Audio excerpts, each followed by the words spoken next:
Hey there, YouTube lovers. My name is BB8, and I just got back from going to see Five Nights at Freddy's, and... Well, I'm about to watch Five Nights at Freddy's, and look, there's nobody here. It's completely empty. Yep, my screening for the film was actually empty, because I went to see it during school hours. But since I was like the first person to show up at my screening, I thought I'd film it at the cinema and add that clip into the video for a bit of comedic effect. Just, if you work at a cinema, just do not tell anyone that I filmed there. But overall, my screening of the Five Nights at Freddy's movie was empty. But let's get back on topic.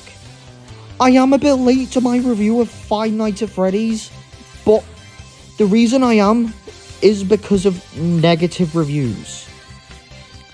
But I saw the movie, and I'm going to give my honest opinion on the film.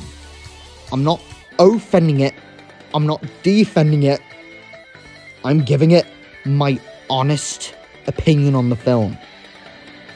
Because I'm going to explain where the film went wrong and where the film went right. So, without further ado, let's get into it, shall we?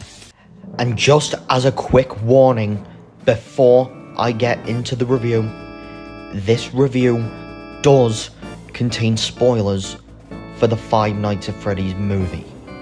So, if you haven't seen the Five Nights at Freddy's movie yet, I do advise clicking away and coming back to this video later, or if you want to watch it at your own risk. Because I'm not taking responsibility if the movie gets spoiled for you. So, with that being said, let's get into the review. For the story and the writing. The story and writing in Five Nights at Freddy's kind of offers a mixed experience for me. The film centers on Mike, a security guard who, after losing his previous job after assaulting a man mistaken for a kidnapper, takes on the role as a security guard at the abandoned Freddy Fazbear's Pizza. The pacing is a notable issue for me, as the film takes its time to introduce Mike and Freddy Fazbear's Pizza. And frequent flashbacks and dream sequences depicting Mike's brother's abduction can be disoriented and repetitive. Because throughout the movie, the barbecue scene where Mike's brother was abducted did feel a bit repetitive to me.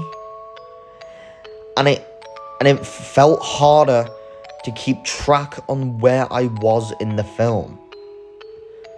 And unfortunately, the writing doesn't elevate the weak plot. And despite being adapted from a popular horror game, the film lacks expected tension and scares, because genuine jump scares are notably absent, disappointing in a horror context, because whenever Balloon Boy popped up on screen, I didn't even jump at all.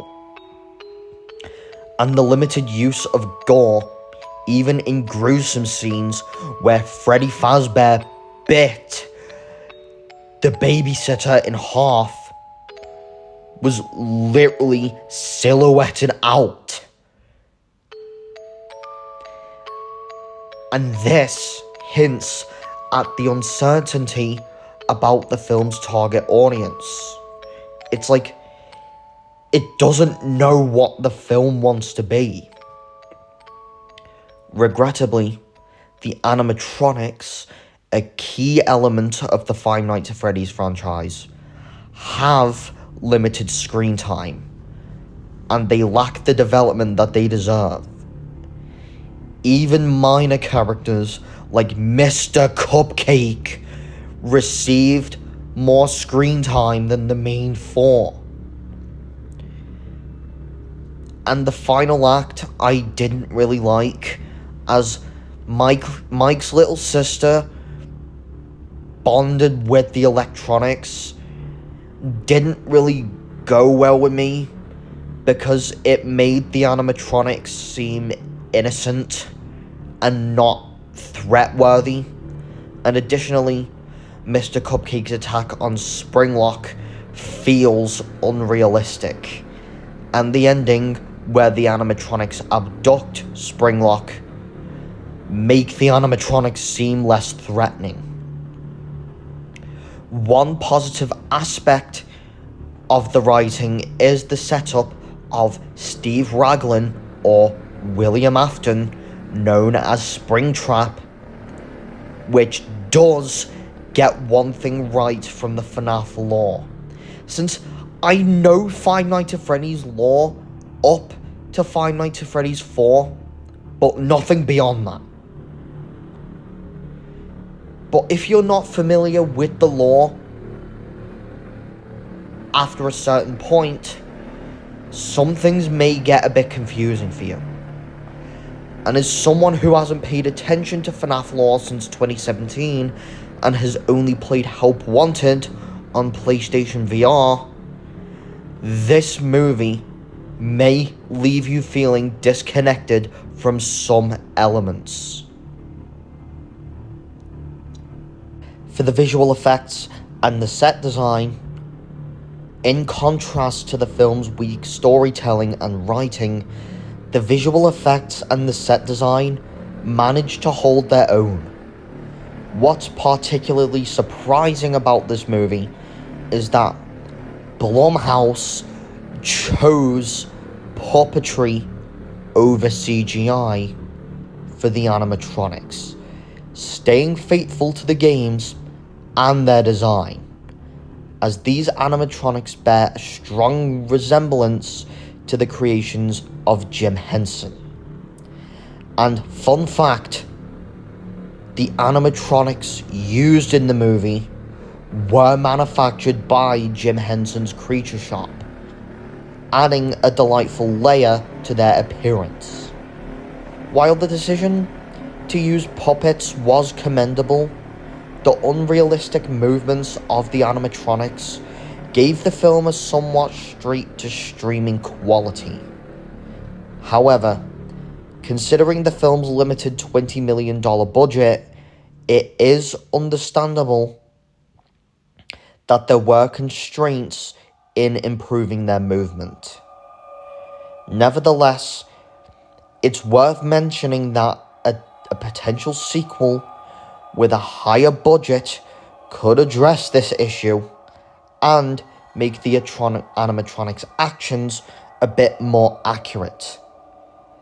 The set design also held its ground, aligning with the game's minimalist world-building approach, because Five Nights at Freddy's may not be big on its world-building, but the design of Freddy Fazbear's Pizza maintains fidelity to the source material, incorporating scenes from the VCR tapes that contribute to the lore of Freddy Fazbear's Pizza enhances the authenticity, as the pizzeria interior presents a vibrant and colourful atmosphere that stays true to the game's aesthetic. For the cast and the characters, Five Nights at Freddy's doesn't have big names in its roster of actors, and that's understandable given its $20 million budget. So there isn't large names in the film, but most of these names I hadn't heard of. Apart from Matthew Lillard, I haven't really heard of any of these names until the Five Nights at Freddy's movie. The cast consists of Josh Hutcherson, who came from the Hunger Games franchise, which I definitely know, I just wasn't able to point out his character, the 2008 version of Journey to the Center of the Earth, and Zathura, A Space Adventure, who portrayed Mike, the security guard. Piper Rubio, who is most likely a newcomer, since I did research on the film's cast before recording this video and couldn't find anything about her, who portrayed Mike's younger sister. Elizabeth Lale, who came from Once Upon a Time and Robot Chicken, portrayed Vanessa, who's a local police officer. Mary Stuart Masterson, who came from Blue's Clues and Fried Green Tomatoes, who portrays the aunt of Mike and Abby. And Matthew Lillard, who came from Scream, Scooby-Doo, which I'm not the biggest fan of the live-action Scooby-Doo movies, because the cartoons are better, in my opinion. And Looney Tunes back in action, portraying Steve Raglan or William Afton, who was set up as Springtrap. I honestly couldn't care about the human characters that much. Apart from Matthew Lillard's character, the human characters weren't memorable. I was more here for the animatronic characters and the setup of Springtrap towards the end of the movie. And it was a bit disappointing to see that the animatronics lacked screen time in the movie. The last aspect I'm going to talk about before we get into the summary is the music. Five Nights at Freddy's didn't have a terrible soundtrack, as the soundtrack was composed by the Newton brothers, who composed Dr. Sleep and is yet to compose the upcoming X-Men 97 series. One particularly memorable musical moment in the film was the inclusion of the legendary fan-written song Five Nights at Freddy's by the Living Tombstone. This song, initially created by a member of the FNAF fan community back in 2014, gained immense popularity for its catchy tune and lyrics that captured the essence of the game. While it doesn't feature prominently in the movie, it's a fantastic nod to the passionate fan base that it has supported the franchise throughout the years. And the song Five Nights at Freddy's does play in the credits, offering a delightful and nostalgia-inducing conclusion to the film. For the summary, the story, I'm going to give it a 4 out of 10. The story is just a mess of things happening, and I feel like that scene with the barbecue and Mike's brother being abducted occurring over and over again made it difficult for me to keep track on where I was in the movie. The writing, I'm going to give it a 3 out of 10. The writing in the film was not good. The film wasn't that scary at all, which does go against the Five Nights at Freddy's series, and since the Balloon Boy jump scares didn't really get me, and there was a lot of scenes in the film where I got bored. And the only scenes I can say I laughed in the film was when the taxi driver was on screen. For the cast and the characters, I'm going to give it a 5 out of 10. The human characters I couldn't really care for outside of Matthew Lillard's character, and the screen time with the animatronics was a big issue for me. The visuals and the set design, I'm going to give it a 7 out of 10. Although no CGI was used in the film, the design of the animatronics remained faithful to the games as well as the set design. The music, I'm going to give it a 7 out of 10. The Newton brothers provided a decent soundtrack, but the musical aspect gets better when the legendary Five Nights at Freddy's by the Living Tombstone plays in the credits. The audience, I'm going to give it a PG-13 or 12 to 14 plus. The film struggles to find its identity in terms of age rating, as while it's rated PG-13 in the US, it's given a 15 rating by the BBFC in the UK, leading to confusion about its sustainability to younger viewers, as this rating discrepancy affects the overall suspense, tension, and gore within the movie.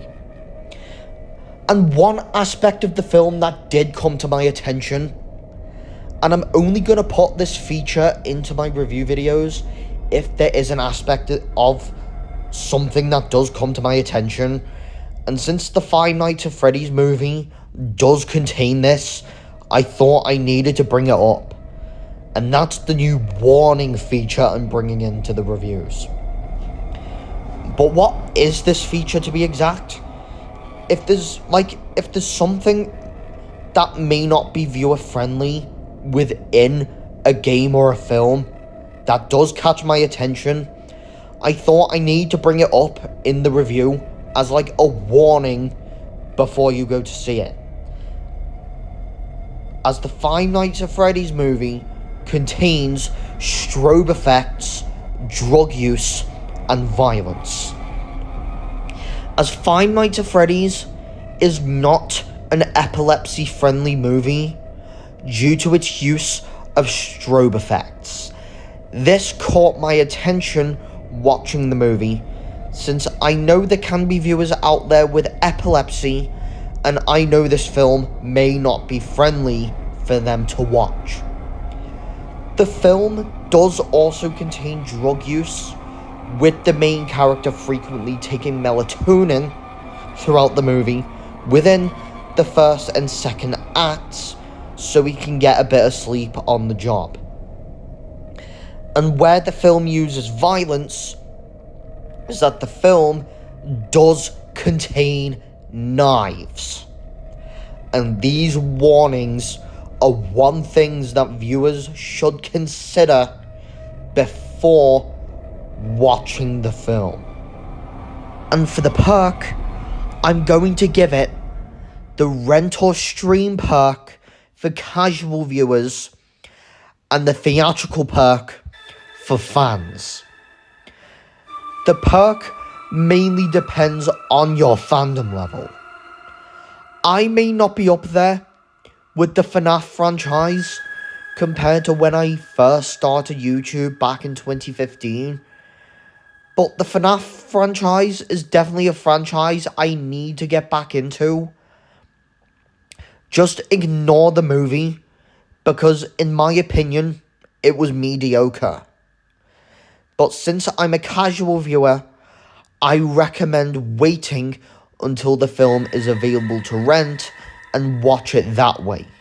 But for fans, it gets its theatrical perk, because it may be worth watching in cinemas if you're a fan, but as a sort of critic for video game movies, I advise renting the film or streaming it on Peacock, because it just isn't a big screen quality film in my opinion. And besides Shazam 2, Fury of the Gods, and The Flash, Five Nights at Freddy's is one of my biggest disappointments I've had with a film all year, since the film looked promising from its trailers, but sadly the final product just wasn't there. And overall, I give Five Nights at Freddy's a 5 out of 10. Five Nights at Freddy's comes with high expectations given its long-standing popularity in the gaming community. However, the film, in my opinion, falls short of delivering a satisfying experience. It grapples with an identity crisis, unsure of its target audience, and failing to capture the essence of the Five Nights at Freddy's franchise. The movie's biggest letdown is its convoluted and messy storyline, making it challenging for viewers to follow and engage with it in the narrative itself. The writing is not quite there, diminishing the potential for jump scares and leaving the film with lackluster and uninteresting, and it is regrettable that the writing doesn't align with what fans of the Five Nights at Freddy's series might have hoped for. Having heard about the Five Nights at Freddy's movie since I was in year 8, I had envisioned something more compelling and faithful to the source material. While it is making money in the box office, I can't help but feel that the film is underwhelming. In my opinion, it's a mid-movie. It's not good, and it's not bad, it was just mid. Comparing it to another Funny Bear movie that came out this year, which I'm gonna call it Icing Sugar Bear. If you don't know what film I mean, here's a poster with that C word blipped out and replaced with icing sugar. Since I can't see the title of the actual movie, Icing Sugar Bear did a lot better than the FNAF movie in terms of horror, comedy, and the writing. And it is evident that the latter has a better understanding of its target audience, whereas Five Nights at Freddy's seems lost in its attempt to cater to various viewers' preferences. In context to the 45 movies I've seen this year, Five Nights at Freddy's falls in 25th place, landing between Shazam! Fury of the Gods, which was my biggest disappointment of this year, and 65. In the realm of video game movies, Five Nights at Freddy's falls in between Warcraft and Uncharted, a movie with Tom Holland in it. So guys, what did you think of my review of Five Nights at Freddy's? And I am curious to know, what did you think of the film? Because I honestly thought it was mid. And if you are a fan of the Five Nights at Freddy's games, I am curious to hear your review in the comments below. Because I do know a lot of people in college are saying the film is good, but honestly, for me, it was just mid. So, don't forget to subscribe to my channel, like this video, and turn your notification bell on so you don't miss another video like this one. And my review for Super Mario Bros. Wonder will be coming on Friday. Since I've beaten the game, I have an opinion on the game now, so my review for Super Mario Bros. Wonder is coming on Friday. So, I will see you all in a future video. BB8 out.